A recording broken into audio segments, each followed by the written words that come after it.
আমি আর আমার best friend অনু কলেজের মাঠে বসে বসে গল্প করছি। ক্লাস শুরু হতে এখনও অনেক সময় বাকি আছে। হঠাৎই কে যেন পেছন থেকে আমার কলারটা টেনে ধরে দাঁড় করিয়ে দিল। কিছু বুঝে ওঠার আগেই গালে ঠাস ঠাস করে দুটো থাপ্পড় বসিয়ে দিল। কে আমাকে থাপ্পড় মারলো তাকে দেখার জন্য তার দিকে তাকালাম। আর যাকে দেখতে পেলাম তাকে দেখার জন্য মোটে প্রস্তুত ছিলাম না, কারণ সামনে পরিয়াপও দাঁড়িয়ে আছে। এই সময় পরিয়াপুকে আমার কলেজের সামনে দেখবো আশাও করিনি, কারণ পরিয়াপু এখন তার কলেজে থাকার কথা, হিসাব মিলছে না। আপুর দিকে তাকিয়ে দেখি বেশ রেগে আছে। আপু বাঘিনীর মতো গর্জন করে বলতে লাগলো, কলেজে আসিস এইসব করার জন্য? এই জন্যই কি তুই আমার কলেজে ভর্তি হসনি? আর এই মেয়ে, তোমার লজ্জা করে না একটা অপরিচিত ছেলের সাথে এইভাবে কলেজের মাঠে বসে বসে গল্প করতে? আমি আপুর কথার উত্তর দিতে পারলাম না, কিন্তু অনু আপুকে বলতে লাগলো, সাব্বির অপরিচিত হতে যাবে কেন? আমরা এক ইয়ারে, আর আমরা ভালো বন্ধু, বেস্ট ফ্রেন্ড আমারও। সো আমরা গল্প করতেই পারি, স্বাভাবিক। অনুর কথা শুনে আপু তেলে বেগুনে জ্বলে উঠল আর রাগী গলায় অনুকে বলতে লাগলো, তুমি হচ্ছ মেয়ে মানুষ, আর একটা মেয়ের ছেলের সাথে ফ্রেন্ডশিপ রাখা এটা মোটেও ভালো চোখে কেউ দেখে না। আর আমি এটা একদমই ভালো চোখে দেখি না। নেক্সট টাইম তোমাকে সাব্বিরের সাথে আশেপাশে যেন আমি না দেখি। অনুকে কথাগুলো বলেই পরিয়াপু আমার হাত ধরে টানতে টানতে কলেজের বাইরে নিয়ে আসলো আর আমার দিকে অগ্নিদৃষ্টিতে তাকিয়ে বলতে লাগলো, কালকের মধ্যে আমি তোকে এই কলেজ থেকে ট্রান্সফার করে আমার কলেজে নিয়ে যাব। আর কলেজ শেষ করে 1 মিনিটও দেরি করবি না। অনেক শাস্তি জমে আছে যে তোর জন্য। এই মেয়ের কারণে তুই আমার সাথে আমার কলেজে ভর্তি হইলি না। আর যদি বলি আমার সাথে চল, আমি তোকে কলেজে দিয়ে আসি, মনেও শুনিস না। এই মেয়ের সাথে এক রিক্সায় করে, গড, আমাকে ধৈর্য ধারণ করার শক্তি দাও। বাড়িতে এতগুলো গাড়ি থাকতে তুই এই মেয়ের সাথে রিক্সায় করে কলেজে আসিস। তোর কপালে আজ কি যে আছে, শুধু আজ বাসায় আয় একবার, তারপরে বুঝবি। আপু কথাগুলো বলেই গাড়িতে উঠে চলে গেল। আমার কোনো কথা শুনলো না। আর আমিও আপুর মুখের ওপর কথা বলবো এমন সাহস আমার এখনও হয়নি। ভয় হচ্ছে আজ আমার কপালে কি শাস্তি আছে। কিছু সময় পর অন্য দৌড়াতে দৌড়াতে আমার সামনে আসলো আর আমাকে এরকম বেখাল হয়ে দাঁড়িয়ে থাকতে দেখে বলতে লাগলো, কি রে সাব্বির, কি ভাবছিস এত? আমি কিছুই বুঝলাম না। পরিয়াপু এমন কেন? সব সময় তোর উপর শুধু টর্চার করে। দোস্ত, আজকে মনে হয় আমাদের শেষ দেখা রে। কারণ আপু আমাকে তার কলেজে ট্রান্সফার করে নিয়ে যাবে। আমার ট্রান্সফারের কথা শুনে অনেক একটু চিন্তিত হয়ে গেল। আমার হাত ধরে টানতে টানতে কলেজের ভিতর নিয়ে গেল আর ক্লাসরুমের বেঞ্চে আমার পাশে বসে বলতে লাগলো, ওকে, যা দেখি কি করা যায়, তুই চিন্তা করিস না। তোর সাথে আমার প্রতিদিনই দেখা হবে, আর একসাথে গল্পও করব। এমনকি সব কিছুই পরিয়াপুর সামনেই করব।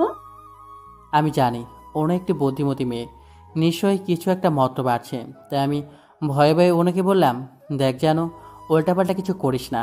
তুই হয়তো জানিস না, আমি যদি আপুর কথা মতো না চলি তাহলে আপু আমাকে কঠিন থেকে কঠিন শাস্তি দেয়। আমার এমন কথা শুনে অবাক হয়ে বলতে লাগলো, হোয়াট শাস্তি? আপু তোর গায়ে হাত তুলেছে নাকি? গায়ে হাত তোলে না, তবে এক প্রকার কষ্টকর শাস্তি দেয়।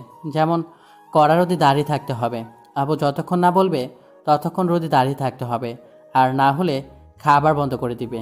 কিন্তু জানিস, পরে আবার আপুই খাবার এনে নিজ হাতে খাইয়ে দেয়। আর কি বলে জানিস? বলে যে, তুই আমার কথা শুনিস না কেন? আমার কথা শুনলে কি তোর শাস্তি পেতে হতো? জানিস না, তুই যদি আমার কথা না শুনিস তাহলে আমার অনেক কষ্ট হয়, আবার রাগও হয়। তাই তো তোকে শাস্তি দেই। আর কখনো আমার কথার অবাধ্য হবি? বল।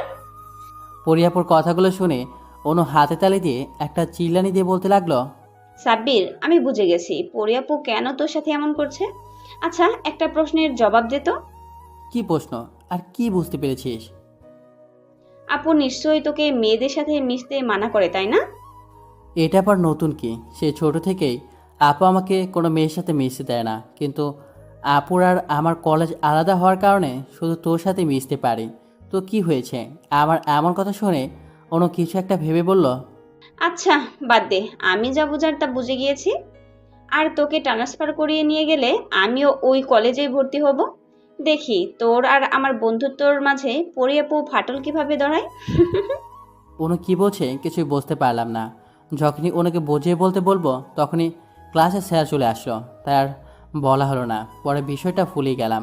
কলেজ ছুটি হয়ে গেছে। ওনাকে বিদায় দিয়ে যে না বাড়ি যাওয়ার জন্য একটা রিক্সা রাখবো, তখনই পরিয়াপু গাড়ি নিয়ে হাজির। পরিয়াপুকে দেখে শাস্তির কথা মনে পড়ে গেল, ভয় লাগতে শুরু করলো। আপু গাড়ি গ্লাসটা নামিয়ে আমাকে উঠতে বলল। আমি পেছনের সিটে বসে যাব, এমন সময় আপু একটা ধমক দিয়ে বলতে লাগলো, এই, আমাকে কি তোর ড্রাইভার মনে হয়? একটা থাপ্পড় দেবো, থাপ্পড় দিয়ে সবগুলো দাঁত ফেলে দিব। বেয়াদব কোথাকার, সামনে এসে বস। আপুর ধমক খেয়ে চোখটা একটা ঢোক গেলে দরজাটা আস্তে করে খুলে আপুর পাশে বসে পড়লাম। আপু আমার দিকে এক নজর তাকিয়ে গাড়ি স্টার্ট দিয়ে ড্রাইভ করতে লাগলো। আমি আপুকে ভয়ে ভয়ে বলতে লাগলাম, আপু আমার নাম ভুল হয়ে গিয়েছে, আজকে মাফ করে দাও, আমি আর তোমার কথার অবাধ্য হব না। এবার আপু হঠাৎ করেই গাড়িটা ব্রেক করলো আর সামনের দিকে তাকিয়ে আমাকে নরম ছুঁড়ে বলতে লাগলো, আচ্ছা সাব্বির, তুই তো জানিস আমার কথা না শুনলে তোকে শাস্তির মুখোমুখি করতে হবে। তারপরেও কেন আমার কথার অবাধ্য হোস তুই? তোকে আমি সবসময় বলি মেয়েদের থেকে দূরে দূরে থাকবি, আর তুই কি করলি? ডিরেক্ট একটা মেয়েকে বন্ধু বানিয়ে ফেললি। আমি আপুর কথা কোনো উত্তর দিতে পারলাম না, তাই আপু রেগে গিয়ে বলতে লাগলো, কিরে, চুপ করে আছিস কেন? আর বলছিস তোকে মাফ করে দেব? প্রস্তুতি নে, আর আজকে শাস্তিটা একটু অন্যরকমই হবে। কথাটা বলেই আপু আবার গাড়ি চালাতে লাগলো। আমার অনেক ভয় হচ্ছে, আজকে অন্যরকম শাস্তি। আল্লাহ ভালো জানেন কি শাস্তি পেতে হয়। গাড়িটা বাড়ির সামনে এসে থামলো। আপু কোনো প্রকার কথা না বলেই বাড়ির ভেতরে চলে গেল। আমিও ভয়ে ভয়ে গাড়ি থেকে বের হয়ে মামির ঘরের দিকে হাঁটা দিলাম। এখন যদি আমাকে কেউ বাঁচাতে পারে, তাহলে মামি আমাকে বাঁচাতে পারবে। মামির রুমের সামনে আসতেই পরিয়াপু আমার সামনে এসে হাজির। আপু হাতে করে লাঠি নিয়ে আসছে। আমি বুঝে গেলাম আপু আজকে আমাকে লাঠি দিয়ে মারবে। আপু রাগে গলায় আমাকে বলতে লাগলো, আম্মুর রুমে যাচ্ছিলি কেন? আজ যদি বাবাও অফিস থেকে এসে তোকে বাঁচানোর চেষ্টা করে, তাও বাঁচাতে পারবে না আমার হাত থেকে। ব্যাগ রেখে 2 মিনিটের মধ্যে আমার রুমে আয়, ডাকতে যেন না হয় আমার। পরিয়াপু কথাটা বলে চলে গেল।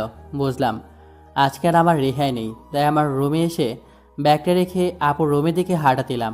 দরজার সামনে এসে বললাম, আপু আসবো? আপু দরজা খুলে দিল। আমি আল্লাহর নাম নিয়ে আপুর রুমে ঢুকলাম। আপু তার বেডের উপর বসলো আর আমি আপুর সামনে দাঁড়ালাম। আপু আমাকে চোখ রাঙানি দিয়ে বলতে লাগলো, মার খাবি, কিন্তু শব্দ করে কান্না করতে পারবি না। আর যদি কান্না করিস তাহলে একটার জায়গায় দুটো মার খাবি, আর সোজা স্টিলের মতো দাঁড়িয়ে থাকবি। তোকে মারার জন্য যেন আমাকে জায়গা থেকে উঠতে না হয়। এবার সোজা হয়ে দাঁড়া। কিছু করার নেই। আপুর কথার উপর কেউ কথা বলতে পারে না। মামা আমিও কিছু বলতে পারে না, কারণ আপু অনেক জেদি আর রাগে একটা মানুষ। আপুর মাথায় রাগ উঠলে কখন কি করে সে নিজেও জানে না। ছোটবেলা থেকে আপুর রাগ হলেই একটা না একটা অঘটন ঘটিয়ে ফেলে। যেমন বিশেষ করে বেশি রাগ উঠলে নিজের হাত নিজেই কাটবে। সেজন্যই মামামি কেউই আপুকে কিছু বলতে পারে না, কারণ আপুই তাদের একমাত্র সন্তান। আপুকে তার মন মতোই চলতে দেয়। কখনো আপুকে কেউ ধমক দিয়েও কথা বলেনি, যদি আপু নিজের কোনো ক্ষতি করে ফেলে। যাকে অনেক কিছু বলে ফেললাম। আপুর সামনে সোজা হয়ে দাঁড়িয়ে আছি। আপু লাঠি দিয়ে আমাকে অনেক আঘাত করলো, প্রায় 15 থেকে 20টা বাড়ি দিয়েছে। আপু হাঁপিয়ে উঠল, তাই আর মারতে পারলো না। আমাকে ধমক দিয়ে বলতে লাগলো, বেয়াদব কোথাকার, আর যদি তোকে কোনো মেয়ের সাথে বন্ধুত্ব করতে দেখি তাহলে আজকের থেকেও বড় ধরনের শাস্তি দিব। এখন আমার চোখের সামনে থেকে দূর হ। কোনো কথা ছাড়াই দরজাটা খুলে আপুর রুম থেকে বের হয়ে আসলাম। দরজা খুলে দেখি মামি দাঁড়িয়ে আছে। মামির চোখের কোণায় পানি দেখতে পারলাম। মামি কিছু বলতে চেয়েও আর বলল না, কান্না করতে করতে চলে গেল। বের হয়ে একটা হাসি দিয়ে ছাদে চলে আসলাম। ছাদের দরজাটা লাগিয়ে দিয়ে দোলনার উপর বসলাম। তাদের দুইটা দোলনার পাশাপাশি একটা আমার আর একটা আপুর জন্য বানানো হয়েছিল। স্কুলে যখন পড়তাম তখন আমার আর আপুর সম্পর্কটা অনেক ভালোই ছিল। আপু যখন কলেজে উঠলো, তারপর থেকে কেমন যেন পাল্টে গেল। কোনো মেয়ের সাথে আমাকে মিশে দেয় না।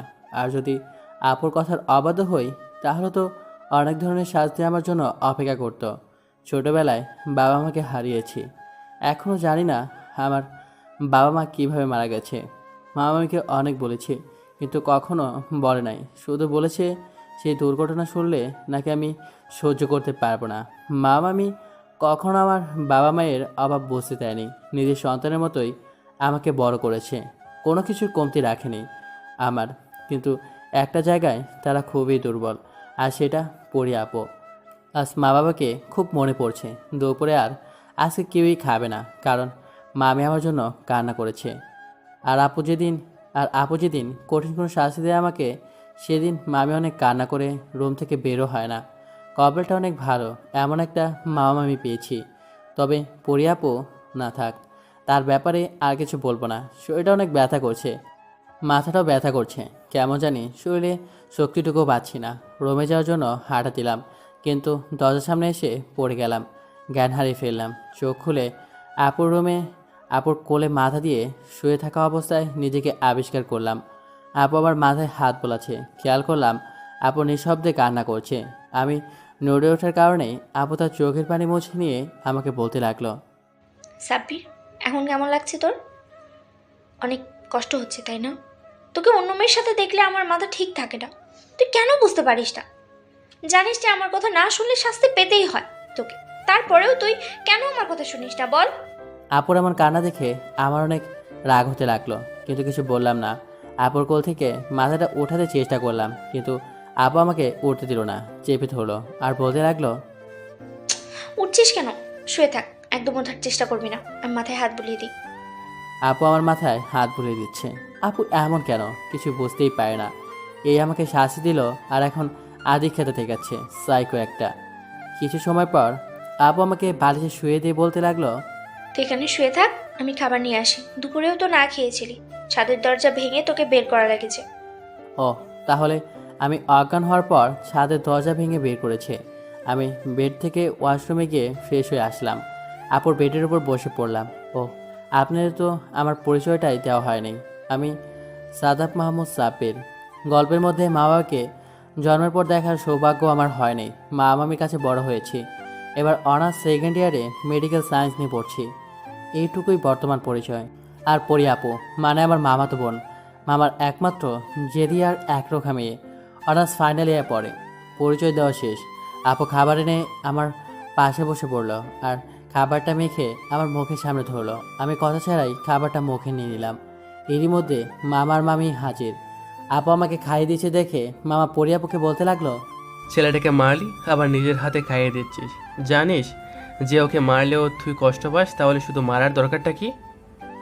পরি আপু মামার কথার কোনো উত্তর দিল না। মামা উত্তর না পেয়ে চুপচাপ রুম থেকে চলে গেল আর মামি আপুর পাশে বসলো আর আবুকে বলতে লাগলো, দেখ মা, আমি জানি না তোর কি হয়েছে, কিন্তু রাগটা একটু কন্ট্রোল করার চেষ্টা কর, না হলে তোর জীবনে অনেক দুঃখ কষ্ট অপেক্ষা করছে। মামির এমন কথা শুনে আপু চোখ মুখ কোচকে নিয়ে বলতে লাগলো, আম্মু, আমাকে জ্ঞান দিতে আসবে না। যার সাথে সারাটা জীবন কাটাতে হবে তাকে তো একটু শাসন করে রাখতে হবে, তাই না? এখন রুম থেকে বের হতো। আপুর কথা শুনে মামি আর কিছু বললো না, কিন্তু আপু আমার সাথে সারা জীবন থাকবে মানে বুঝলাম না আপুর কথাটার মানে। কিন্তু আমার এখনও আপুকে বোঝার মতো জ্ঞান হয়নি, তাই শুধু শুধু চিন্তা করে মাথা নষ্ট করলাম না।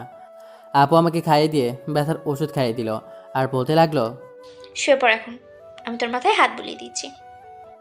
আপুর কথায় বেশ অবাক হলাম, তাই আপুকে বললাম, কি বলছো আপু? আমি তোমার রুমে? আমাকে আর কিছু বলতে না দিয়ে আপু বলতে লাগলো, কোনো সমস্যা আছে তোর? আর আগে তো আমার সাথেই ঘুমাইতি। তখন তো ছোট ছিলাম তাই ঘুমাতাম। এখন কি বড় হয়েছিস? আপুর কথায় মনে হলো আমি এখনও ছোটই আছি। বেড থেকে উঠে গিয়ে আপুর ড্রেসিং টেবিলের আয়না নিজেকে পরখ করে দেখলাম।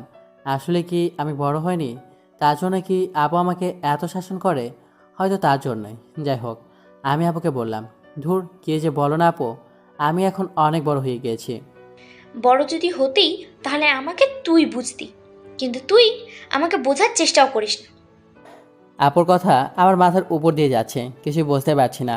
তাই আপুকে বললাম, মানে? তোমার কথার মানেটা বুঝলাম না, একটু বুঝিয়ে বলো। আপু আমার কথা শুনে দীর্ঘ একটা নিঃশ্বাস নিয়ে বলতে লাগলো, না, কিছু না।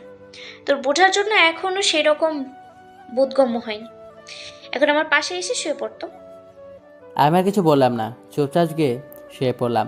আপু বাতিটা অফ করে দিয়ে আমার পাশে শুয়ে পড়লো আর আমার মাথায় বিলি কেটে দিতে লাগলো। শরীরটা দুর্বল থাকার কারণে তাড়াতাড়ি ঘুম চলে আসে। সকালে ঘুম ভাঙতেই দেখি আপু আমাকে আষ্টে পিষ্টে জড়িয়ে ধরে ঘুমাচ্ছে। আমি আপুকে ছাড়িয়ে নিয়ে নিজের রুমে চলে আসলাম। বেডের উপর বসে বসে ভাবতে লাগলাম, আপু কি সত্যি আমাকে তার কলেজে ট্রান্সফার করিয়ে নিয়ে যাবে? আরও অনেক কিছুই ভাবতেছি। কখন যে আপু এসে আমার সামনে দাঁড়িয়েছে খেয়ালই করিনি। আপুটাকে ভাবনা থেকে বের হলাম। কিরে, কি ভাবছিস এত? ফ্রেশ হয়ে নে, কলেজ যেতে হবে। আপু কথাটা বলে চলে গেল। আমিও ফ্রেশ হয়ে কলেজে যাওয়ার জন্য রেডি হয়ে নিচে চলে আসলাম। নিচে এসে দেখি আপু ডাইনিং টেবিলে বসে আছে।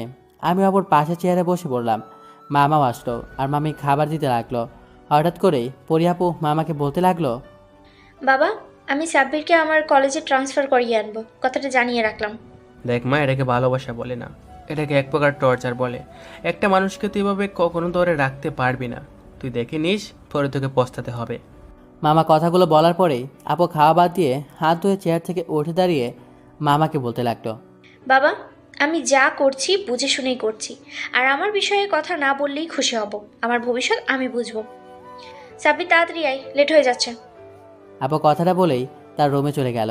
আমিও খাওয়া বাদ দিয়ে ব্যাগটা নিয়ে হাঁটা তুললাম। ঠিক তখনই রাগী গলায় আপু বলতে লাগলো, একা একা কোথায় যাচ্ছিস? গাড়িতে গিয়ে বস। আমি গিয়ে গাড়িতে বসে পড়লাম। আপু এসে আমার পাশে বসলো। ড্রাইভার গাড়ি ড্রাইভ করছে। আপু চুপ করে সামনের দিকে তাকিয়ে আছে। ড্রাইভার আপুর কলেজের দিকে এগিয়ে যাচ্ছিল। এমন সময় আপু ড্রাইভারকে বলল, সাব্বিরের কলেজে যান, ওখানে একটু কাজ আছে। আমার কলেজের সামনে চলে আসলাম। আপু হাত ধরে প্রিন্সিপাল স্যারের সামনে নিয়ে আসলো আর দরজায় নক করলো। স্যার ভিতরে যেতে বললে আপু আমাকে নিয়ে ভিতরে গেল। স্যার আমাকে দেখে বলতে লাগলো, আরে সাব্বির যে, কেমন আছো? পড়াশোনার কেমন অবস্থা? পরি আপু স্যারকে থামিয়ে দিয়ে বলতে লাগলো, স্যার, আমি সাব্বিরের ট্রান্সফারের জন্য আসছি, প্লিজ ট্রান্সফার লেটারটা দিয়ে দিন। ট্রান্সফার কেন? আর কোন কলেজে? আমাদের কলেজে কি ভালো না? স্যারের কথা শুনে আপু আমাকে বাইরে যেতে বললো। আমি বাইরে চলে আসলাম।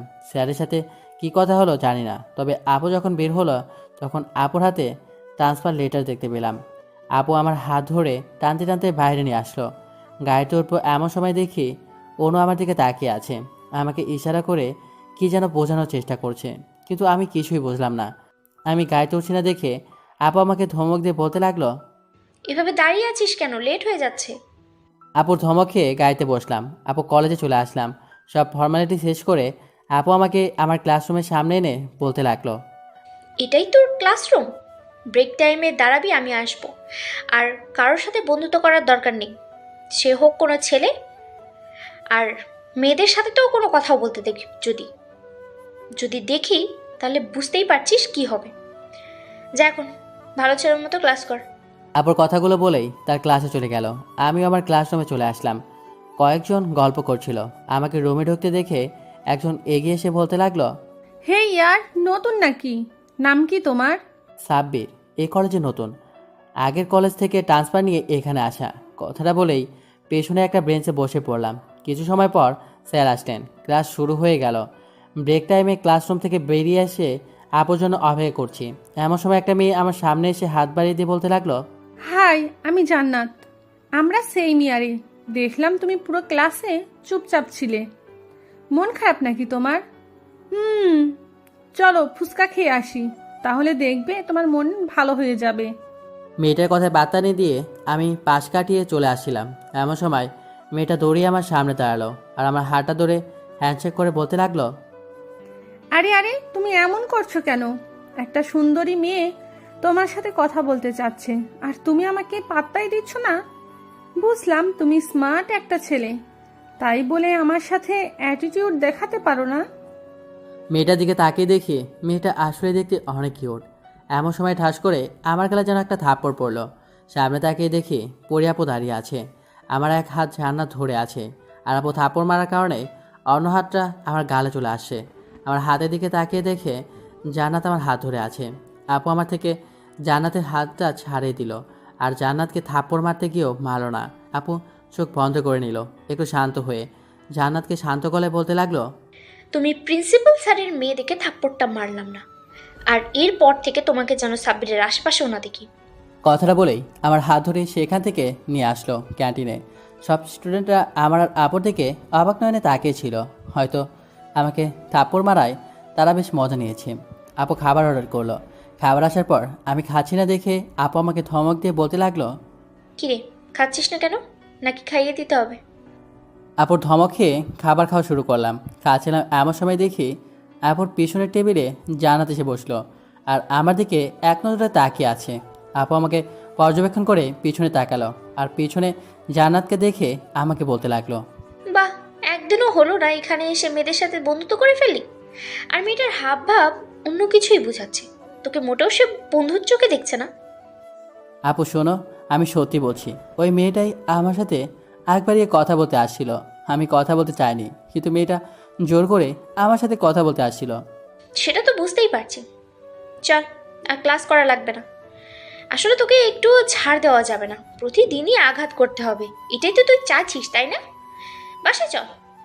কথাটা বলেই আমার হাত ধরে টানতে টানতে গাড়ির সামনে নিয়ে আসলো, আর গাড়িতে বসে ড্রাইভারকে গাড়ি স্টার্ট দিয়ে বাসা যেতে বললো। আমি আপুকে করুণা সুরে বললাম, আপু আমি সত্যি বলছি। আপু আমাকে থামিয়ে দিয়ে বলতে লাগলো, চুপ কর, আমি নিজের চোখে যা দেখেছি সেটাতে মিথ্যা হতে পারে না। আপু কখনো কখনো চোখে দেখা ভুল হয়। সাব্বির, তুই আমার মুখের উপরে কথা বললি? এত সাহস হয়ে গেছে তোর? আর একটাও যদি আমার মুখের উপরে কথা বলিস, আজকে তোকে একদম মেরে ফেলবো। আপুর চোখ রাঙনি দেখে আর কথা বললাম না, কিন্তু আজকে যদি আপু আমার গায়ে হাত তোলে তাহলে কিছু একটা করে ফেলবো। এত অত্যাচার আর সহ্য করবো না। গাড়ি বাসার সামনে এসে দাঁড়ালো। আপু আমাকে টানতে টানতে নিয়ে আসলো, আর বারবার বাসার কলিং বেল বাজাতে লাগলো। মামি দরজা খুলে দিল। অবাক হয়ে বলতে লাগলো, তোরা এত তাড়াতাড়ি চলে আসলি যে, কিছু কি হয়েছে? আমি মামিকে কিছু বলতে যাব তার আগেই আপু আমাকে টানতে টানতে তার রুমে নিয়ে গেল, আর দরজাটা লাগিয়ে দিল।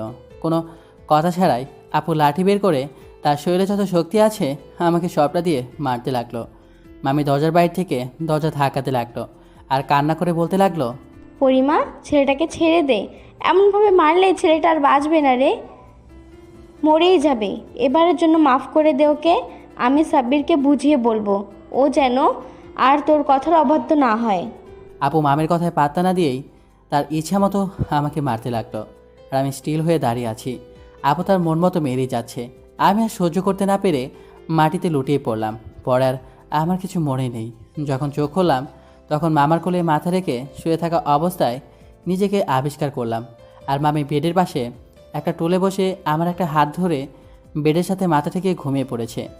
মামার দিকে তাকিয়ে দেখে মামাও বেডের সাথে হেলান দিয়ে ঘুমিয়ে আছে। আমি আস্তে করে মামার কোল থেকে মাথাটা উঠিয়ে নিয়ে আস্তে করে রুম থেকে বের হয়ে গেলাম। প্রচণ্ড ব্যথা করছে সারা শরীর। আমার রুমে এসে কাপড় গুছিয়ে নিয়ে 2টা চিঠি লিখলাম, একটা আপুর জন্য আর একটা মামার মামির জন্য। মামা মামির চিঠিটা আমার পড়ার টেবিলের উপর রাখলাম, আর আপুর চিঠিটা তার দরজার সামনে রেখে দিয়েই মেন গেটের ডোরটা খুলে ধীর পায়ে বাড়ি থেকে বের হয়ে আসলাম। রাস্তায় এসে বাড়িটার দিকে এক নজর তাকিয়ে সামনের দিকে হাঁটা দিলাম। কোথায় যাব জানি না, কিন্তু এই রাতের অন্ধকারের মধ্যে পরিচিত এই শহরটা ছাড়তে হবে আমায়। অনেকখানি হেঁটে চলে আসি, কিন্তু আর পা চালাতে পারছি না। শরীরটা কেমন যেন একটু বেশি দুর্বল লাগছে। মনে হয় শরীরে জ্বর চলে আসছে, চোখটা ঝাপসা হয়ে আসছে। সামনে থেকে হয়তো গাড়ি আসে, কিন্তু কিছু বুঝে ওঠার আগেই গাড়িটা আমার উপর দিয়ে চলে গেল। হয়তো আজ রাতেই আমার জীবনের ইতি ঘটে গেল। বাসা থেকে পালিয়ে সুস্থ একটা জীবনযাপন করতে চেয়েছিলাম, বাঁচতে চেয়েছিলাম, একটা রাজ্য করতে চেয়েছিলাম। সেই রাজ্যে থাকবে না কারো শাসন, থাকবে না কারো নজরদারি, প্রশান্তির নিঃশ্বাস নিতে চেয়েছিলাম। হয়তো কপালটাই খারাপ, ওপরওয়ালা হয়তো চায় না আমি আর মায়ের ভবনে থাকি। 5 বছর পর। বাবাই, নাস্তাটা করেছে অন্তত। সরি সুইটহার্ট, অনেক লেট হয়ে যাচ্ছে। এখন আমি নাস্তা করতে বসলে অনেক লেট হয়ে যাবে, তখন আবার আমি আমার কলিজাদের নাস্তা করাতে পারবো না। কথাগুলো বলেই দিলাম এক দৌড়, আর এক দৌড়ে বাড়ির বাইরে গাড়িটা নিয়ে বেরিয়ে পড়লাম হসপিটালের উদ্দেশ্যে। ও হ্যাঁ, আপনাদের তো আমার পরিচয়টাই দিলাম না, এখন দিই কেমন? আমি সাদাব মাহমুদ সাব্বির, আর এতক্ষণ যার সাথে কথা বলছিলাম সে হচ্ছে আমার আম্মু। আর বললাম না কলিজা, ওরা হচ্ছে আমার পেশেন্ট, সবাই মানসিক রোগী, সবার বয়সী 8 থেকে 10 বছর, আমাকে ছাড়া কিছুই বোঝে না। আর সকালে যদি 7টার আগে ওদের কাছে না যাই তাহলে সারাদিন আর কেউ কিছু মুখেই নেবে না। ওদের নিয়ে আমার সারাদিন কাটে। ওদের যদি সবার মেন্টালিটি প্রবলেম না হতো তাহলে হয়তো ওদের ভালোবাসাটা বুঝতামই না। এই দেখেন, আপনাদের সাথে কথা বলতে বলতে হসপিটালে চলে আসি, তখন একটা নার্স পায় দৌড়িয়ে আমার কাছে এসে বলতে লাগলো, স্যার স্যার 9 নং ওয়ার্ডের পেশেন্টটা একটু বেশি পাগলামো করছে, তাকে কোনো মতেই শান্ত করা যাচ্ছে না, আর আমাদের পক্ষে শান্ত করা পসিবল না। প্লিজ স্যার, আপনি একটু আসুন। নার্সের কথা শুনে আমার মাথায় বাজ পড়ার মতো অবস্থা। তাড়াতাড়ি 9 নং ওয়ার্ডে যাই, আর দেখি কয়েকটা নার্স মিলেও পেশেন্টটাকে শান্ত করতে পারছে না। তখন আমি গিয়ে পেশেন্টের মাথায় হাত বুলিয়ে দিয়ে বলতে লাগলাম, আরে আরে কী হয়েছে বাবু তোমার? এই যে দেখো আমি চলে আসি, তোমাকে কি ওরা বকা দিয়েছে? ছেলেটা আমার কথা শুনে একটু শান্ত হয়ে আমার দিকে কিছু সময় তাকিয়ে থেকে বলতে লাগলো, তোমরা কেউ ভালো না, তোমরা শুধু আমার উপর টর্চার করো আর মারো। আমি আর এখানে থাকবো না, আমি আব্বু আম্মুর কাছে যাব। ছেলেটা কথাগুলো বলেই আবারও পাগলামি করতে লাগলো আর হাতের কাছে যা পাচ্ছে তাই দিয়ে ছুঁড়ে মারতে লাগলো। ছেলেটা একটা স্টিলের গ্লাস দিয়ে ছুঁড়ে মারলে সেটা একদম আমার কপালে লাগে। তখন বুঝতে পারলাম ওর এখন কী প্রয়োজন। তাই নার্সকে বললাম, নার্স ঘুমের ইঞ্জেকশনটা দিন তো। নার্স ঘুমের ইঞ্জেকশন দিলে আমি ইঞ্জেকশনটা ছেলেটা শুইলে পোস্ট করে দিলাম। তখনই ছেলেটা আস্তে আস্তে শান্ত বাচ্চাদের মতো ঘুমিয়ে পড়লো। আমি ছেলেটার মাথায় হাত বোলাতে লাগলাম। তখনই নার্স চিল্লানি দিয়ে বলতে লাগলো, স্যার আপনার কপাল থেকে রক্ত বের হচ্ছে। আমি কপালে হাত দিয়ে দেখি সত্যি রক্ত বের হচ্ছে। তখনই নার্সটা ব্যান্ডেজ এনে ব্যান্ডেজ করতে লাগলো। আমি তাকে থামিয়ে দিয়ে বলতে লাগলাম, 9 নং ওয়ার্ড কার আন্ডারে? নার্স ভয়ে ভয়ে বলল, ইয়ে স্যার, আমার আন্ডারে। আমি নার্সটাকে ধমক দিয়ে বলতে লাগলাম, আপনি আমার কেবিনে আসুন। আর বাকি নার্সগুলোকে বললাম, বাচ্চাদের ব্রেকফাস্ট রেডি করুন, আমি আসি। কথাটা বলেই কেবিন থেকে বের হলাম। তখনই দেখতে পেলাম বাচ্চাটার বাবা মা কান্না করছে। আমাকে কেবিন থেকে বের হতে দেখে ছেলেটার মা বলতে লাগলো, ডাক্তার সাহেব, আমার ছেলেটা কি আর সুস্থ হবে না? আগের মতো আমাকে কি আর মা বলে ডাকবে না? আল্লাহর উপর ভরসা রাখুন, আর আমি আমার সর্বোচ্চ দিয়ে চেষ্টা করব। ইনশাল্লাহ আপনাদের সন্তান সুস্থ হয়ে যাবে। কথাগুলো বলেই সেখান থেকে চলে আসলাম। কিছু সময় পর নার্সটাও আসলো আর মাথা নিচু করে দাঁড়ালো। আমি গম্ভীর কণ্ঠে বললাম, আপনি কি পেশেন্টের গায়ে হাত তুলেছেন? নার্সটা আমার কথা শুনে আমতা আমতা করে বলতে লাগলো, ইয়ে মানে স্যার, আমি ছেলেটাকে মারতে চাইনি আসলে। Shut up! আপনার সাহস কী করে হয় আপনার একটা মানসিক রোগীর গায়ে হাত তোলার? তার ওপর আবার সে একটা বাচ্চা ছেলে। সরি স্যার, আমার ভুল হয়ে গিয়েছে। আপনাকে অন্য হসপিটালে ট্রান্সফার করতে হবে। সোগা থাকতে ভূতে কেলায়। অন্য হসপিটালে যান, তারপর বুঝতে পারবেন কত ধানে কত চাল। আপনাকে যেন আমার চোখের সামনেও না দেখি। জাস্ট গেট লস মাই ক্যাবিন। নার্সটা আমার ধমক খেয়ে প্রায় দৌড়ে চলে গেল। ঠিক তখনই নার্সটা চলে যাওয়ার পর আমার অ্যাসিস্ট্যান্ট প্রিয়া দরজার সামনে মাথা নিচু করে দাঁড়িয়ে বলতে লাগলো, স্যার আসতে পারি? এই মেয়েকে দেখে তো আমার মাথা আরও গরম হতে লাগলো। সব সময় লেট করবে আর এসেই ন্যাকামি করবে। বলতে না বলতেই তার ন্যাকামি শুরু হয়ে গেল। স্যার স্যার, আসলে আজকে ঘুম থেকে উঠতে পারি নাই, তাই একটু লেট হয়ে গেল। প্রতিদিন কি ঘুম থেকে উঠতে দেরি হয় নাকি? তাড়াতাড়ি ঘুম থেকে উঠতে পারো না? আমার কথা শুনে প্রিয়া মাথা নিচু করে আমার দিকে আর চোখে তাকিয়ে বিড়বিড় করতে লাগলো, এতে কি আমার দোষ নাকি? আপনিই তো প্রতিদিন আমার ঘুমের মধ্যে স্বপ্নে চলে আসেন। বদ একটা, আপনার জন্যই তো প্রতিদিন ঘুম থেকে উঠতে লেট করি। আম্মু ডাকতে আসলে আপনাকে ভেবে আম্মুকে জড়িয়ে ধরে ছি, আমার লজ্জা করে। আমি প্রিয়ার দিকে তাকিয়ে দেখি আমার দিকে এক নজরে তাকিয়ে নখ কামড়াচ্ছে আর মিটমিট করে হাসছে। এই মেয়ের হাসি দেখে মেজাজটা আরও গরম হয়ে গেল। তাই ধমক দিয়ে বললাম, এখানে দাঁড়িয়ে না থেকে বাচ্চাদের জন্য সকালের নাস্তা নিয়ে ওয়েট করুন, আমি আসছি। আমার ধমকে প্রিয়া চমকে উঠল আর আমার দিকে ফ্যালফ্যাল করে তাকিয়ে আছে। আমি আবারও ধমক দিয়ে বললাম, এই মেয়ে, আপনার কি কথা কারা যায় না নাকি? কেবিন থেকে বের হয়ে বাচ্চাগুলোর কাছে যান। প্রিয়া আমার ধমকানিতে আবারও কেঁপে উঠল আর দিল এক দৌড়। ওয়াশরুম থেকে হাত মুখ ধুয়ে ফ্রেশ হয়ে বাচ্চাদের কাছে চলে গেলাম। দেখি প্রিয়া একটা বাচ্চাকে খাওয়ানোর চেষ্টা করছে আর বাচ্চাটা প্রিয়াকে বলছে, আমি তোমার হাতে খাবো না, আমি সাদা চাচ্চুর হাতে খাবো।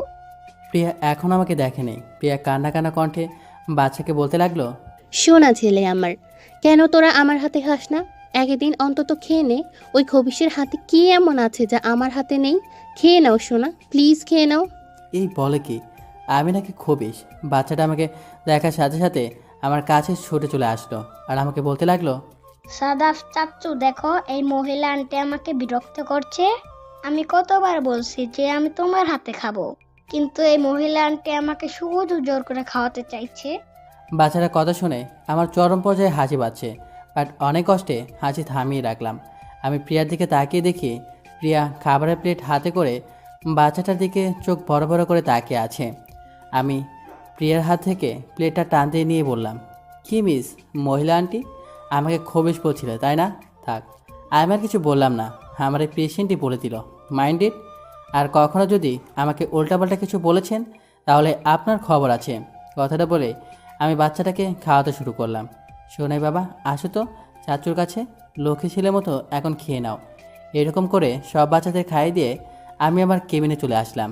কিছু সময় পর প্রিয়া একটা ফাইল হাতে কেবিনের বাইরে দাঁড়িয়ে বলতে লাগলো, স্যার আসবো? কাজের কথা থাকলে আসবেন, আর না হলে আপনি বাচ্চাদের কাছে গিয়ে কিছুটা সময় দিন, আমি একটু পর আসি। প্রিয়া আমার কথা শুনে কেবিনে প্রবেশ করলো আর ফাইলটা দিয়ে বলতে লাগলো, এটা দেখুন। কিসের ফাইল এটা? এটা ফাইল না, অ্যাপয়েন্টমেন্ট লেটার। এখন আবার কি দেখা করতে চায়, আর এত বড় লেটার কেন? জানি না, বাট কালকে আপনি বাসায় যাওয়ার পর একজন ভদ্রলোক এসেছিল আর এই লেটার দিয়ে গিয়েছেন। আচ্ছা, আপনি কাল বিকেলে ওই ভদ্রলোককে দেখা করতে বলুন, আর লেটারটা রেখে আপনি চলে যান বাচ্চাগুলোর কাছে। প্রিয়া চলে যাওয়ার পর আমি লেটারটা খুলে দেখতে শুরু করলাম। দেখলাম একটা মেডিকেল রিপোর্ট আছে লেটারটার ভিতর। অবাক হলাম অ্যাপয়েন্টেড লেটারের ভিতর মেডিকেলের রিপোর্ট দেখে।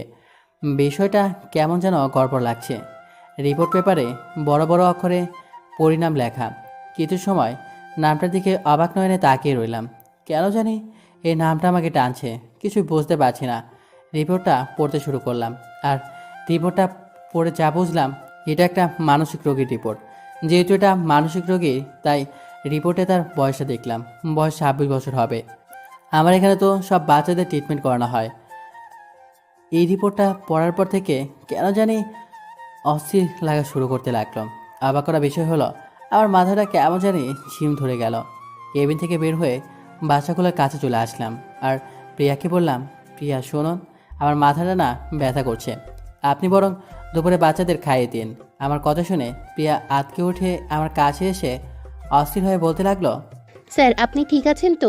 একটু দাঁড়ান, আমি মাথা ব্যথার মেডিসিন নিয়ে আসি। থাক, দরকার নেই, আমার ভালো লাগছে না, আমি বাসায় চলে যাব, আর বাচ্চাদেরকে দুপুরে খাবার খাইয়ে দিন। আজব তো, আমি কি এদের খাওয়াতে পারবো?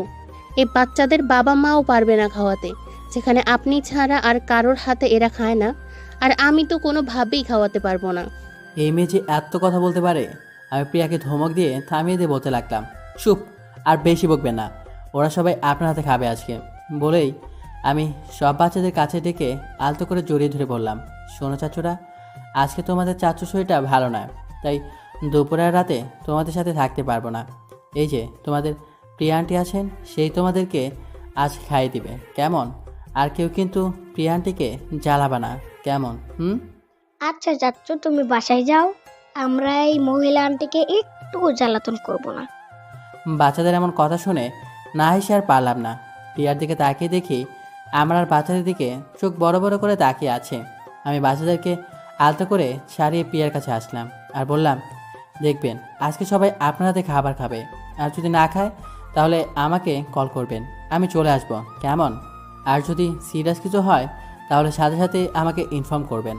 বাই, আমি আসছি। সব বাচ্চাদের বিদায় জানিয়ে ড্রাইভ করতে করতে বাসায় চলে আসলাম। কলিং বেল দিলাম। আমাকে এ সময় আম্মু বাসায় দেখে অবাক হয়ে গেল আর বলতে লাগলো, কি রে বাবাই, এই সময় বাসায় আসলি? আমি তো হসপিটালের উদ্দেশ্যেই বের হতে যাচ্ছিলাম তোর খাবার নিয়ে। শরীরটা কেমন জানি খারাপ লাগছে, রেস্টের প্রয়োজন মা। আমি আমার রুমে চলে গেলাম। আমার যতক্ষণ না ঘুম ভাঙবে ততক্ষণ যেন কেউ না ডাকে, কেমন? কথাগুলো বলেই রুমে চলে আসলাম। শরীরটা হঠাৎ অনেক দুর্বল হয়ে যাচ্ছে, তাই ফ্রেশ না হয়েই বেডের সাথে শরীরটা এলিয়ে দিলাম। চোখ ধরা বন্ধ করার সাথে সাথে ঘুম চলে আসলো। আপু, আপু, আমাকে আর বেরো না প্লিজ, আমি সত্যি বলছি, ওই মেয়ের সাথে আমি ইচ্ছে করে কথা বলি নাই। ওই মেয়ে আমার সাথে একবারই কথা বলতে এসেছিল। বেয়াদব, আবারও মিথ্যা কথা বলিস আমার সাথে? তোকে কতবার নিষেধ করতে হবে যে তুই কোনো মেয়ের সাথে কথা বলবি না?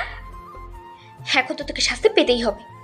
কথাগুলো বলেই আমাকে ব্যাট দিয়ে মারতে লাগলো। ব্যথা চিৎকার করে উঠলাম আমি। হ্যাঁ আপু, মরে গেলাম, প্লিজ আর মেরো না, আমি তোমার কথা দিচ্ছি, আমি আর কোনো মেয়ের সাথে কথা বলবো না। এই সাদাব, বাবাই তোর কি হয়েছে? এমন করছিস কেন বাবা? কে তোকে মারছে? চোখ খোল বাবা, দেখ এখানে শুধু আমি আর তোর বাবা আছি, আর কেউ নেই। আমি ঘুম থেকে লাফিয়ে উঠলাম আর সামনে বাবার মাকে দেখতে পেলাম। আশ্চর্য ব্যাপার হলো, রুমে এসি চলছে, তারপরও আমি ঘামছি। আমাকে এমন অবস্থা দেখে মা কান্না করতে করতে বলতে লাগলো, বাবাই কি হয়েছে তোর?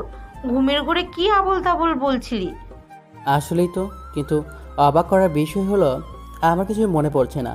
আমি মাকে উত্তর দিতে পারলাম না, তাই মাকে বললাম, আসলে মা, আমি একটা দুঃস্বপ্ন দেখেছি তো, তাই মনে হয় ঘুমের ঘোরে কিছু বলেছি। তোমরা যাও তো, আমার ভালো লাগছে না, আমি আরও একটু ঘুমাবো। সারাদিন শুধু ঘুমের মধ্যে দিয়েই কাটিয়ে দিলাম। রাতে মোটামুটি ভালো লাগা কাজ করতে লাগলো। রাতের খাবার খেয়ে আবার দিলাম আরেক ঘুম। সারাদিন আর রাতে ঘুমানোর কারণে খুব সকালেই ঘুম ভেঙে গেল। ফ্রেশ হয়ে এসে নাস্তার টেবিলে বসলাম। ব্রেড আর জ্যাম দেখতে পেলাম টেবিলে, সেটা খেয়ে নিলাম। আর পকেট থেকে টিস্যু বের করে ছোট করে লিখলাম, আম্মু আমি ব্রেকফাস্ট করেছি আর হসপিটালে চলে যাচ্ছি। এতটুকু লিখেই বেরিয়ে পড়লাম হসপিটালের উদ্দেশ্য। কেবিনে ঢুকে তো আমি অবাক হয়ে গেলাম। দেখি প্রিয়া, এই মেয়ে আজ এত তাড়াতাড়ি। আর বিশেষ করে আরও অবাক হলাম যে সে আমার টেবিল গোছাচ্ছে। আমাকে প্রিয়া এখনও খেয়াল করেনি, তাই আমি কাশি দিলাম। প্রিয়া লাফিয়ে উঠে পিছে তাকিয়ে আমাকে দেখে বলতে লাগলো, ওহ স্যার আপনি, আমি তো ভয় পেয়ে গিয়েছিলাম। বাব্বা, আপনি আবার ভয়ও পান? প্রিয়া আমার কথা শুনে আমার দিকে আর চোখে তাকিয়ে পরে আবার নিজের দিকে তাকিয়ে বলতে লাগলো, কেন স্যার, আমি কি মানুষ না নাকি অন্য গ্রহের প্রাণী যে ভয় পাবো না? আমি তো দেখছি আমার কথার সাথে উত্তর দিচ্ছেন না আজ। অনেক সাহস হয়ে গেছে মনে হচ্ছে। আমার এমন খোঁচা মারা কথা শুনে প্রিয়া আমতা আমতা করে ন্যাকামি মার্কা হাসি দিয়ে বলতে লাগলো, কই না তো স্যার, আসলে মুখ ফসকে কথাগুলো বের হয়ে গিয়েছিল। হয়েছে, আর ন্যাকামি করতে হবে না। আর থ্যাঙ্কস। আমার কথা শুনে প্রিয়া অবাক হয়ে বলল, স্যার থ্যাঙ্কস কেন? কেন? আপনি আমার এই অগোছালো টেবিল গুছিয়ে দিলেন, সেই জন্য এই সামান্য থ্যাঙ্কস দিতেই পারি। যাক, আজকে মনে হচ্ছে আপনার জন্মের সময় আপনাকে মধু খাইয়েছিল। এই মেয়ে বলে কি কি এটাকে কি মনে হতো আপনার? কথাটা একটু ধমকে সুরেই বললাম। আর প্রিয়া কথাগুলো শুনে আমতা আমতা করে বলতে লাগলো, না না মানে স্যার, আগে মনে হতো আপনার জন্মের সময় আপনাকে নিম পাতার রস মুখে দিয়েছিল। মানে আজকের মতো কখনো এত মিষ্টি করে কথা বলেন নাই তো, তাই বললাম। কথাগুলো বলেই প্রিয়া চোখ বুজে দিল এক দৌড়, আর এক দৌড়ে আমার কেবিনের বাইরে। আমি অবাক হয়ে কতক্ষণ আয়নার দিকে নিজেকে দেখে নিলাম। আসলে আমি কি তেতো মানুষ নাকি? কই, অনেকেও তো এমনটা বলে না। আর এ মেয়ে এসব কী বলে গেল? যাক, বাদ দিয়ে এই বিষয়। কয়েকজন পেশেন্টের গার্ডিয়ান আসলো, তাদের সাথে তাদের বাচ্চাদেরকে নিয়ে কিছু কথা বলে সবাইকে ব্রেকফাস্ট করানোর জন্য চলে আসলাম। ধীরে ধীরে সবাইকে খাওয়াই দিলাম। অনেকদিন ধরেই এক বাচ্চার কন্ডিশন খুব ভালো দেখছি। ইনশাল্লাহ বাচ্চাটা খুব তাড়াতাড়ি সুস্থ হয়ে উঠবে। আসলে এরকম বাচ্চাদের সাথে বন্ধুত্বপূর্ণ আচরণ করতে হয়, তাদের মনের কথা বোঝার চেষ্টা করতে হয়। তারা কেন এই ছোটো বয়সে ডিপ্রেশনে চলে যায় এবং এক পর্যায়ে তারা মানসিক রোগী হয়ে যায়। প্রায় সবগুলা পেশেন্ট একটা কারণে ডিপ্রেশনে যায়, তার কারণ তার বাবা মা চাকরিজীবী, বাচ্চাকে কাজের মেয়ের কাছে রেখে যায়। এই ছোট বয়সে তার সাপোর্ট হিসেবে এবং কি বন্ধু হিসেবে মা বাবাকে দরকার। মা বাবা কাজে বিজি থাকেন, আর এদিকে কাজের মেয়ের খিটখিটে মেজাজ দেখে বাচ্চারা ডিপ্রেস হয়ে পড়ে আর ধীরে ধীরে মানসিক রোগীতে আক্রান্ত হয়ে পড়ে আর অস্বাভাবিক আচরণ করে। আর শেষমেশ খেলার এই বয়সে তার জায়গা মেন্টাল হসপিটালের এক ওয়ার্ডে হয়। তো সাবধান, আপনি কি এমনটা করছেন আপনার সন্তানের সাথে? আপনার সন্তানকে সময় দিন। এই বেড়ে ওঠার বয়সে আপনাকে তার প্রয়োজন। খাওয়া দাওয়া শেষ করে কেবিনে চলে আসলাম। একটা পেশেন্টের রিপোর্ট দেখছিলাম। এমন সময় প্রিয়া অনুমতি ছাড়াই কেবিনে ঢুকে পড়লো আর বলতে লাগলো, স্যার আজকে আমার কেবিনে কাজ করতে ভালো লাগছে না, আজ আপনার এখানে বসে কাজ করি। আরে বাহ, আজ মেয়ের হলোটা কি? কিছুই তো বসেছি না। অন্যদিন হলে তো ভয়ে আমার চোখের দিকে তাকিয়ে কথা বলতে পারতো না। আর আজ সে ডিরেক্ট আমার কেবিনে বসে বসে কাজ করতে চাইছে, তাও আবার আমার সামনে বসে। আমি আর কিছু বললাম না, ইশারায় বসতে বলে রিপোর্টের ফাইলটা দেখতে লাগলাম। ফাইল দেখা শেষ করে পানি খাওয়ার জন্য গ্লাস নিব, এমন সময় দেখি প্রিয়া আমার দিকে তাকিয়ে আছে আর মিটমিট করে হাসে। এই মেয়ের ভাব ভালো না, তাই ধমক দিয়ে বললাম, ওই হ্যালো মিস, আপনার ভাব দেখে মনে হচ্ছে কারোর প্রেমে পড়েছেন। আপনি কিন্তু একজন ডক্টর, সো যদিও প্রেম করেন সেসব এই হসপিটালে এসে ভাবাবি করা যাবে না, কাজে মন দিন। আমার ধমক খেয়ে প্রিয়া কেঁপে উঠে আমার দিকে এক নজরে তাকিয়ে থাকলো, হয়তো মনে মনে আমাকে গালি দিচ্ছে। আরে বুদ্ধু, প্রেমে তো পড়ছি, তবে অন্য কারো না, আপনার প্রেমেই পড়েছি। আপনি বুঝেন না কেন? আর আপনি বুঝবেন কিভাবে? আপনার মুখে তো শুধু তেতু কথাই শোনা যায়, হাদারাম একটা।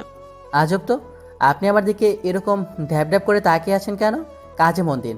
আমার কথা শুনে প্রিয়া মনে হয় লজ্জা পেল, হঠাৎ করে চোখ মুখ লাল হয়ে গেল আর দৌড় দিয়ে চলে গেল।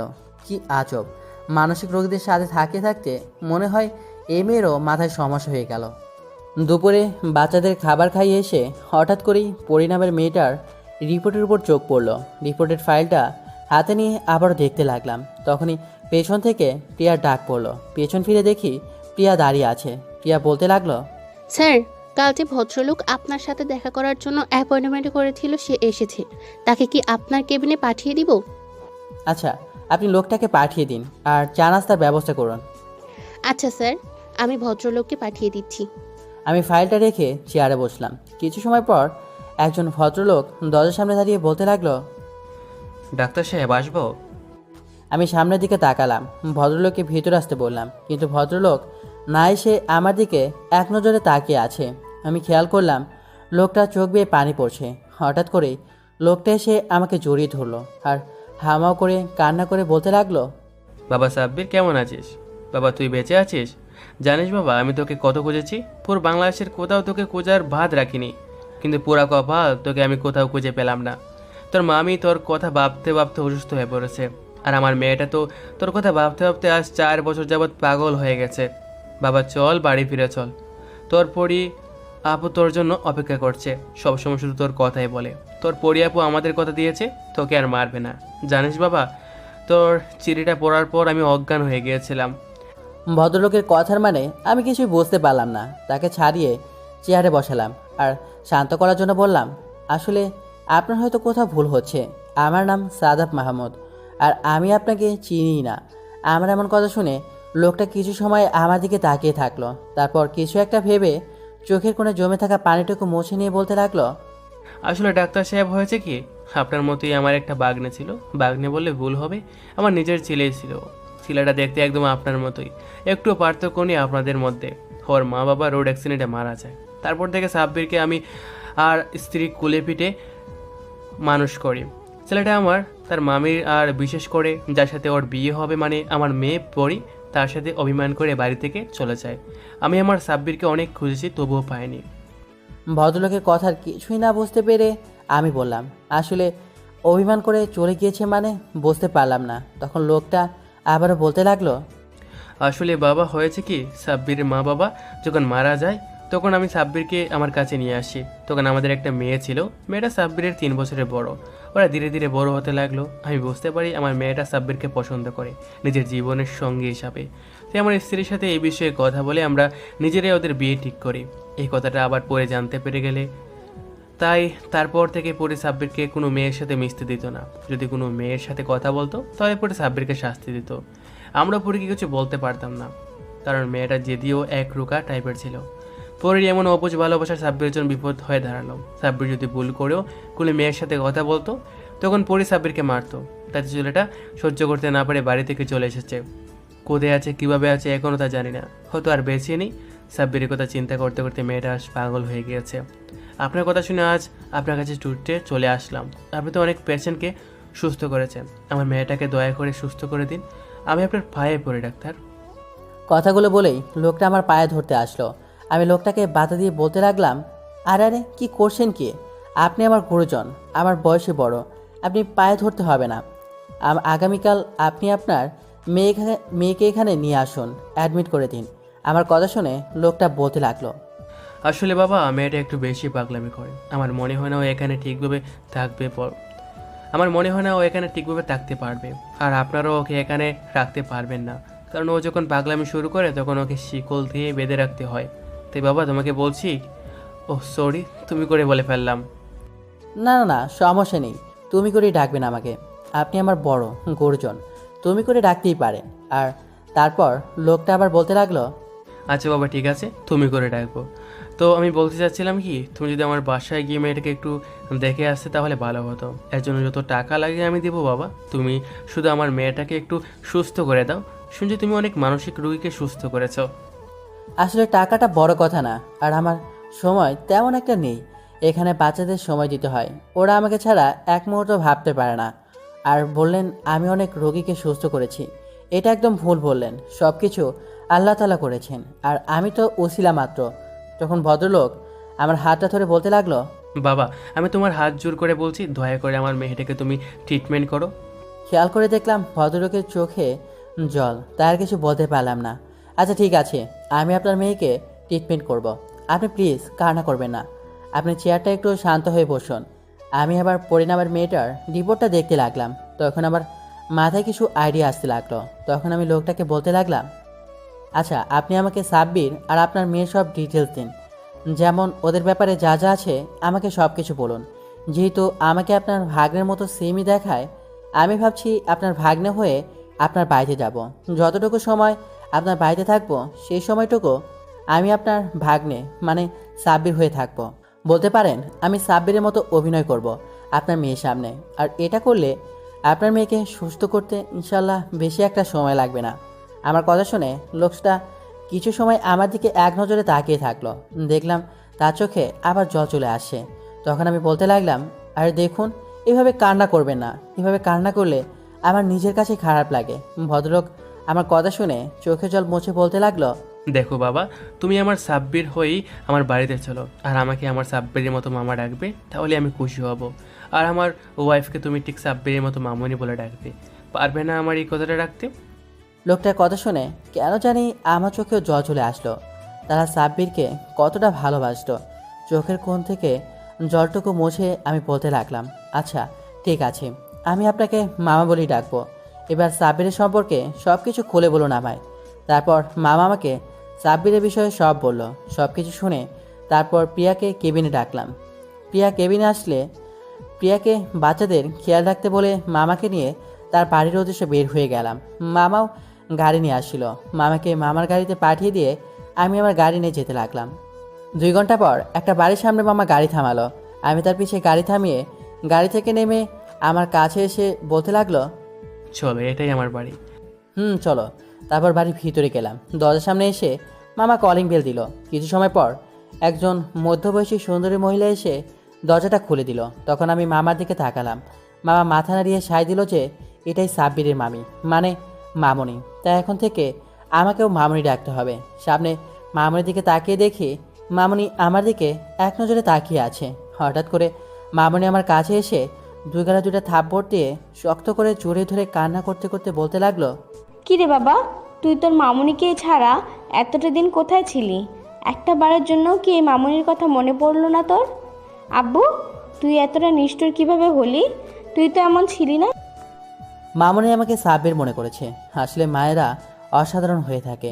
আমি আমার পরিচয় না দিয়ে সাব্বির হয়ে এই বাড়িতে আসি। তাই আমি মামিকে বলতে লাগলাম, সরি মামনি, আমাকে মাফ করে দাও।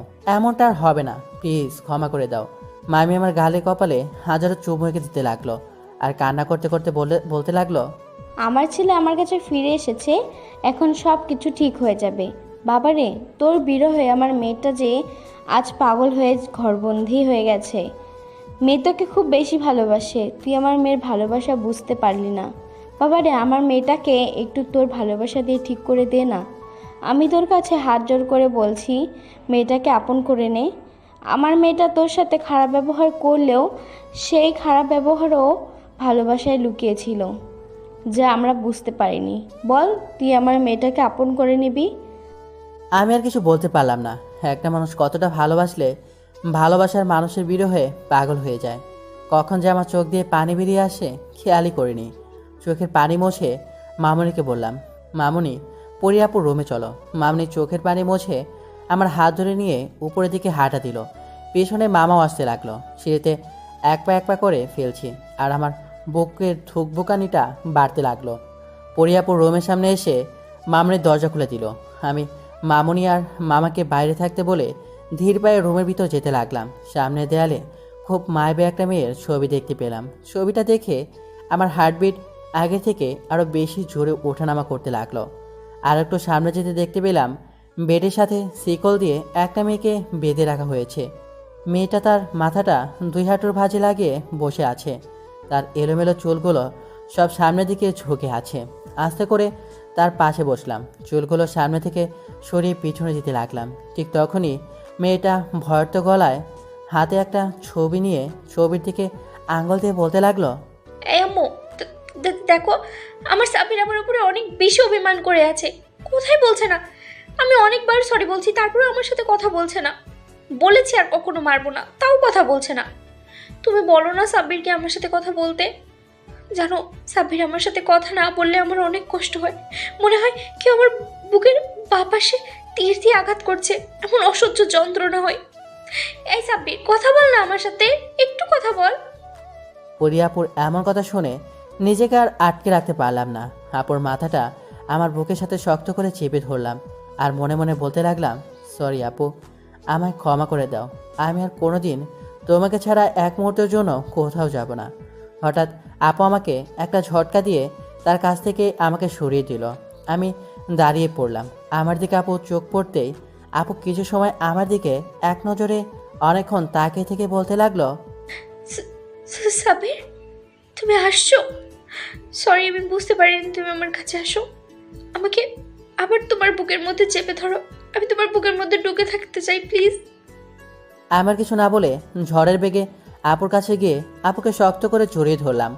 আপু আমায় আষ্টে পিষ্টে জড়িয়ে ধরলো।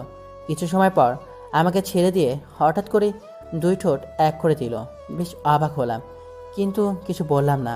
আপু এমনভাবে কিস করেছে যে এই 5-6 বছরের ভালোবাসা এখনই আদায় করে নেবে। তৃষ্ণার্ত সে, ভালোবাসার তৃষ্ণায় পাগল সে, উন্মাদ হয়ে পড়েছে। আমিও তাল মেলাতে লাগলাম তার সাথে। কিছু সময় পর ছেড়ে দিয়ে গালে কপালে চুমু দিতে লাগলো আমার। আবারও শক্ত করে জড়িয়ে ধরলো আমায় আর কান্না মিশ্রিত গলায় বলতে লাগলো, প্লিজ সাব্বির, আমাকে ছেড়ে যেও না। তোমাকে ছাড়া বাঁচবো না আমি। নিজে থেকেও যে বেশি ভালোবাসি তোমায়, প্লিজ যেও না। আচ্ছা, তোমাকে ছেড়ে কোথাও যাব না আমি। হঠাৎ যখন পরিয়াপুর মুখের দিকে তাকালাম তখন আমার বুকটা ছ্যাদ করে উঠল। মুখটা কেমন ফ্যাকাশ হয়ে আছে, চোখের নিচে কালো তাক পড়ে গেছে, শুকিয়ে গেছে একদম। আমি আবারও আপুকে শক্ত করে জড়িয়ে ধরলাম। আপুও আমায় শক্ত করে জড়িয়ে ধরলো। হঠাৎই আপু কেমন যেন এড়িয়ে পড়লো। বাঁধনটা ঢিলা হয়ে গেল। আপুকে ধরে সামনে এনে দেখে আপু সেন্স হারিয়ে ফেলেছে। সাথে সাথে মামার মামিকে ডাক দিলাম। তারা আসলে মামুনিকে বললাম এক গ্লাস পানি আনতে। মামুনি পানি আনার পর আপুর মুখে ছিটিয়ে দিলাম। আপু ধীরে ধীরে চোখ খুলল। পরে জানতে পারলাম মামুনি হাজার চেষ্টা করেও আজ সারাদিন কিছুই খাওয়াতে পারেনি আপুকে। বুঝতে পারলাম না খাওয়ার কারণে আপুর শরীরটা অনেক দুর্বল হয়ে পড়েছিল। সেই জন্য আপু সেন্স হারিয়ে ফেলে। মামুনিকে বললাম খাবার আনতে। মামুনি খাবার আনার পর খাবারের প্লেটটা নিয়ে আপুর মুখের সামনে এক লোকমা খাবার ধরলাম। বাট আপু খাবার সরিয়ে দিয়ে বলতে লাগলো, না, আমি খাবো না, আমার খিদে নেই। তুমি এখানে বসে থাকো, আমি তোমায় দেখবো। আমার চোখের তৃষ্ণা মেটাবো। নো, আগে খাবার খেয়ে নাও, তারপর আমাকে যত দেখার দেখো, কেমন? না, আমি খাবো না। আমি আমার সাব্বিরকে দেখবো। আমার সাব্বির কত বড় হয়ে গেছে, বাচ্চা বাচ্চা ভাব চলে গেছে, বড় হয়ে গেছে আর কত স্মার্ট হয়ে গেছে। আমি এখন তোমায় দেখবো আর চোখ জোড়াবো। দেখো আপু, তুমি যদি না খাও তাহলে কিন্তু আমি আবারও চলে যাব, বলে দিলাম। আপু আমার কথা শুনে হয়তো ভয় পেয়ে গেল। সাথে সাথে আমার হাত শক্ত করে জড়িয়ে ধরলো আর বলতে লাগলো, প্লিজ তুমি আমাকে ছেড়ে যেও না। এবার যদি আমাকে ছেড়ে চলে যাও আমি মরেই যাব। আচ্ছা, আমি খাবো, তবে 2টা শর্ত আছে। তুমি যদি শর্ত 2টা মানো তাহলে আমি খাবো। তোমার সব শর্তই আমি মানব। আগে খাবারটা খেয়ে নাও। না খেয়ে খেয়ে তোমার কি অবস্থা করেছ, সেদিকে কি খেয়াল আছে তোমার? না, আগে শর্ত মানতে হবে, তারপরেই আমি খাবো। তার আগে এক গ্লাস পানিও খাবো না, আমি বলে দিলাম। ওকে ফাইন, বলো শুনি তোমার কি শর্ত। আপু এমন শর্ত বলবে ভাবতেও পারে নাই।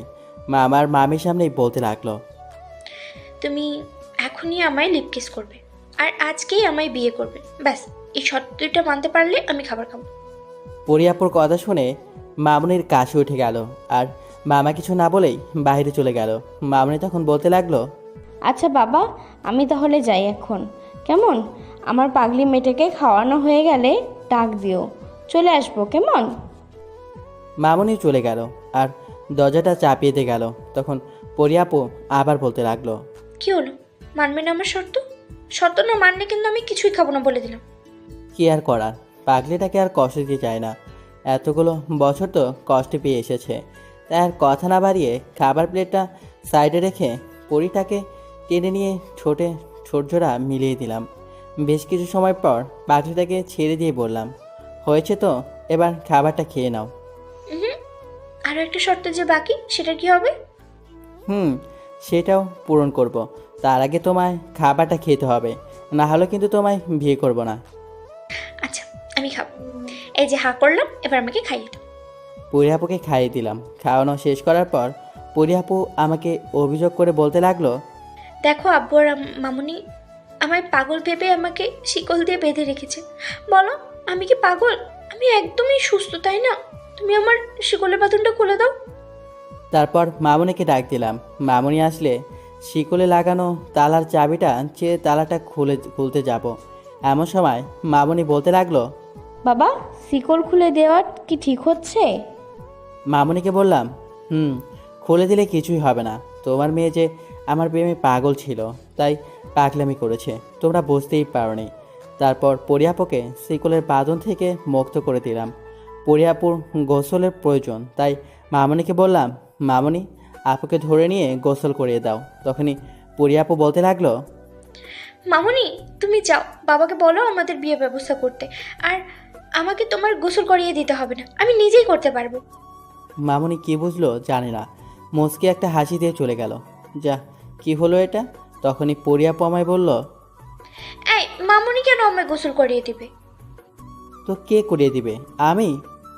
হ্যাঁ, তুমি তো দিবে। বলে কি মেয়ে, পাগল হয়েছ? আমি কেন তোমায় গোসল করাবো?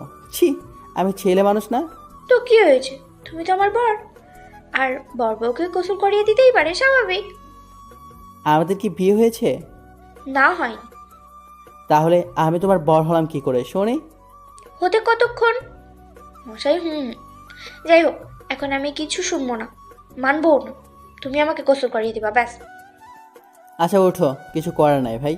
এর মেয়ের মাথা ঠিক ছিল যখন, তখন কেমন ছিল সেটা তো আপনারা জানেন, আর এখন তো ঠিকই নেই। তাহলে বুঝতেই তো পারছেন।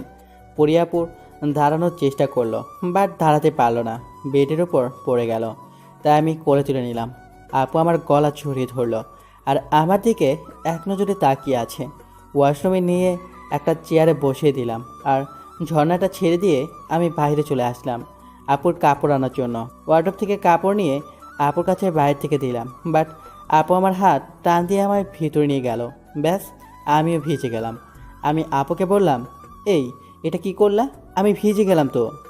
চুপ, কোনো কথা হবে না। আমাকে ধরে দাও, দাঁড় করো, আর শক্ত করে জড়িয়ে ধরো। দুজন একসাথে ভিজবো। দুজনে ভিজে একাকার হয়ে গেছি। আমি আপুকে জড়িয়ে ধরে আছি আর আপু আমার দিকে নেশাভরা চোখে তাকিয়ে আছে।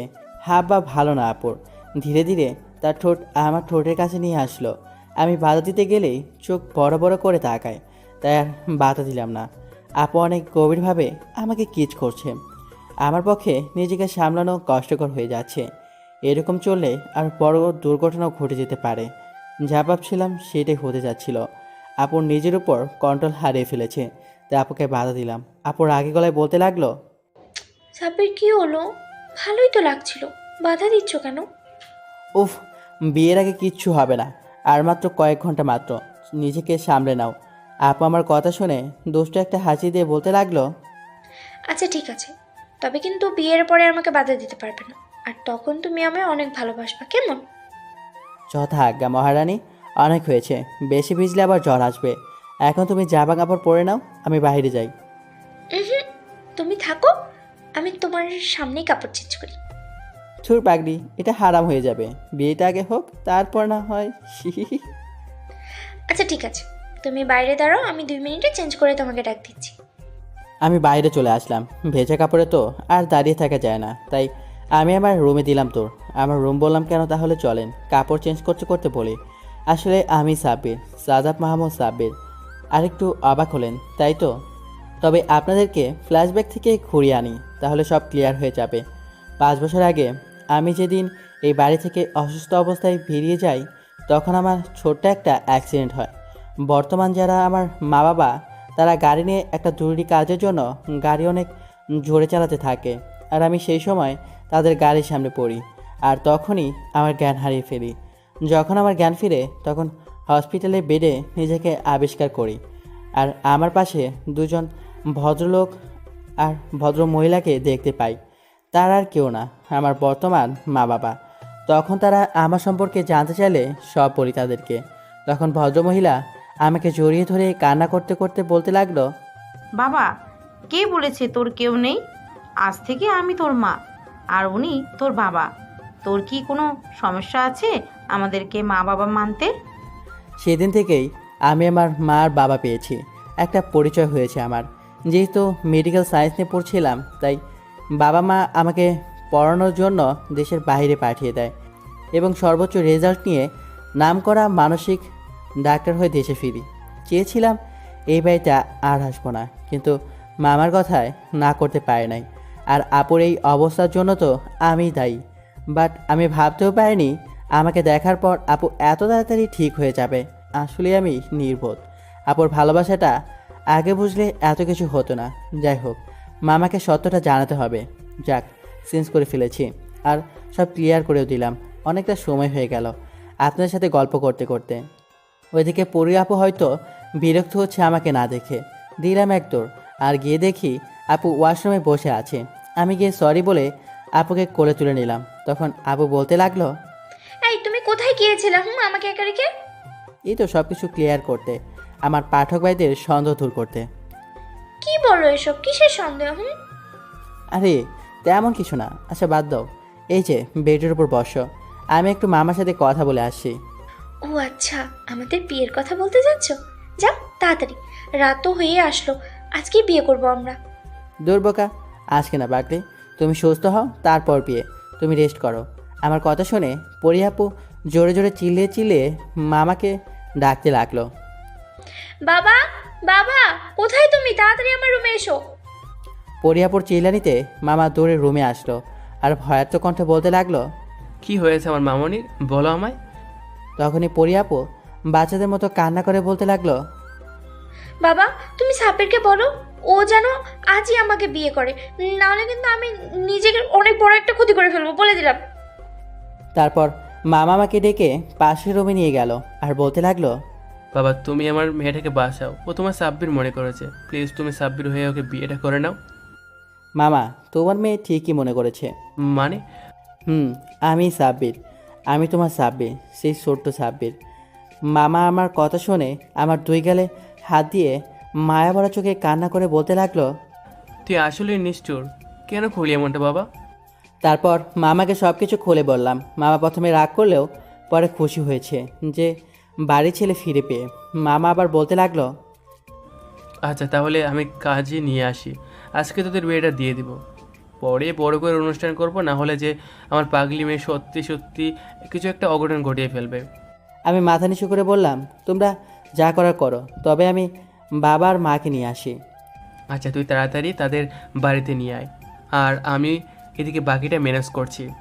তারপর আর কি, মা বাবাকে সব কিছু বললাম আর তাদেরকে এই বাড়িতে নিয়ে আসলাম। সবাই বেশ খুশি। মা বাবারও মেয়ে পছন্দ হয়েছে। পরিয়াপুর সামনে আম্মু আমার কানে ধরে বলতে লাগলো, বদ ছেলে, কত মিষ্টি একটা মেয়েকে তুই এভাবে কষ্ট দিয়েছিস। আগে জানলে তো তোকে ঝাড়ু দিয়ে পিটাতাম। মামুনি, তুমি এই বাদর ছেলেটাকে ইচ্ছে মতো শাসন করবে। আমি তোমায় পারমিশন দিচ্ছি।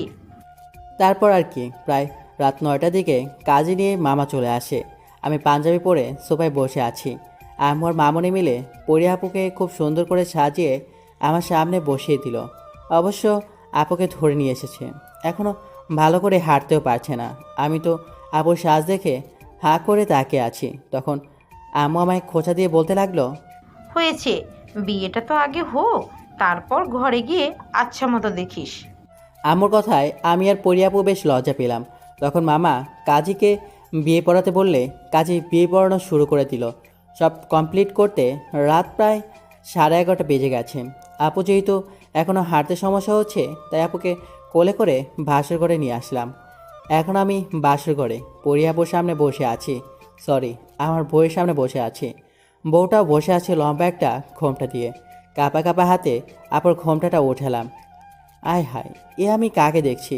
এ যেন আসমান থেকে নেমে আসা সাক্ষাৎ এক লাল পরি। হার্ট অ্যাটাক করার মতো অবস্থা আমার। বুকের মতো 2 হাত দিয়ে বিছানায় পড়ে গেলাম। তখন আপু বলতে লাগলো, এই তোমার আবার কি হলো? কিছু না গো, আমি তো তোমারই রূপে খুন হয়ে যাব গো।